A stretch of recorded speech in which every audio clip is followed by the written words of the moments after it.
How do you like to remember, as a guitarist, strumming Beatle, or as a writer, as a satirist? I don't mind whether I'm remembered or not, honest.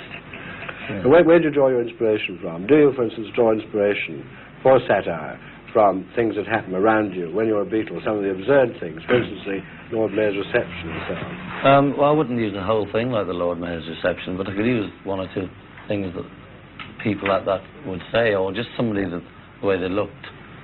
If somebody looked a bit funny to me, well, I could imagine them only not there, somewhere else, and write about them in a completely different situation. Well, do you meet the kind of people you'd like to meet? Occasionally. Always. You don't always. Of course you don't. Well, you don't, do you? No, but I mean, we occasionally do.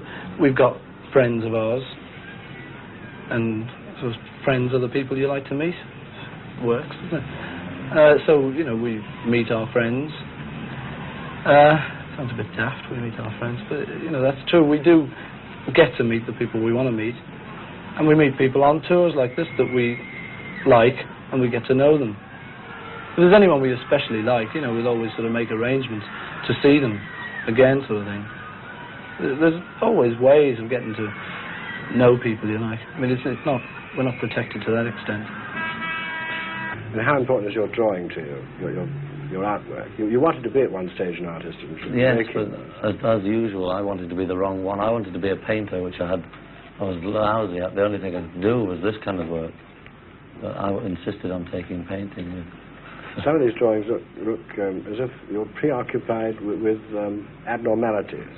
Well, I'm not really. It's just that they're not very abnormal. Physical abnormalities. Yeah, well, my earlier drawings when I was about 18 or 19 were really abnormal, you see. So I think they're quite normal. They might look abnormal now, but they're not. They're quite clean and fresh, I thought. Healthy Well, it's a people. very clean and fresh spirit of scepticism in all this. Are you naturally sceptical of things and of people and situations? Probably, yeah. Do you think people have a tendency to underestimate you, to think that you're barely articulate and that you don't have a mind because you're a Beatle? They might have. Yeah, I think they did for quite a time, but now they expect more.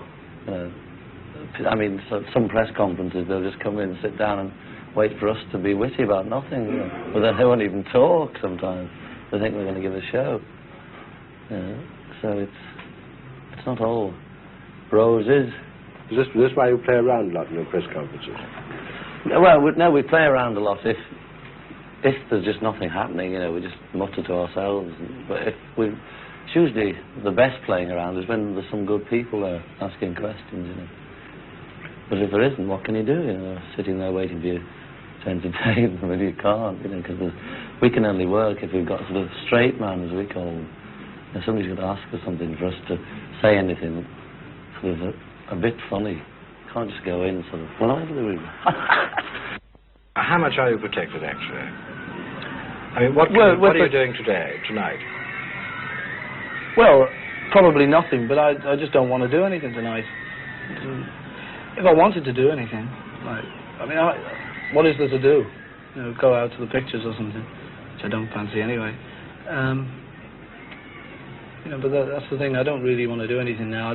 Somebody asked me if I wanted to go sightseeing, but I can see quite a lot from here, from this window.